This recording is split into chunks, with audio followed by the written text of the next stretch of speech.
We're trying to figure out if 0.1 to the n is greater than 10 to the n. And 0.1 is 1/10. And I want to write that. I always think in terms of fractions, but you may be a decimal person and it's okay to leave it in terms of decimals. So I've changed it. And of course, that's the same thing as 1 to the n. 1 to anything is 1. I don't think this step really matters, but I'm doing it anyway. All right, now let's go to clue 1. Clue 1 says n is greater than negative 10. N is greater than negative 10. So let's let n equal negative 9. So that would be 1 over 10 to the negative 9.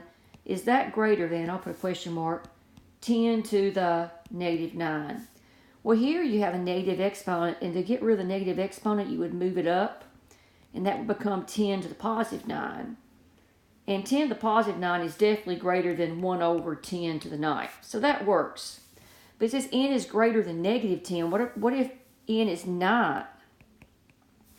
All right, so go back to this line. If n is 9, that's 1 over 10 to the 9th is greater than 10 to the 9th.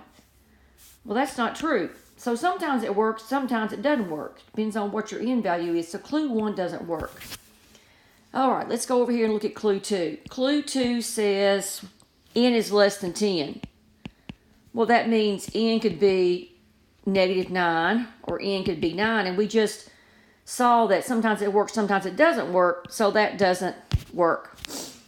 And now if you put both statements together, you're basically, you know, you're in the same boat. Both of them, you've got that case of negative 9 and 9, so that's not going to help you either. So nothing works. So your answer is E, nothing works.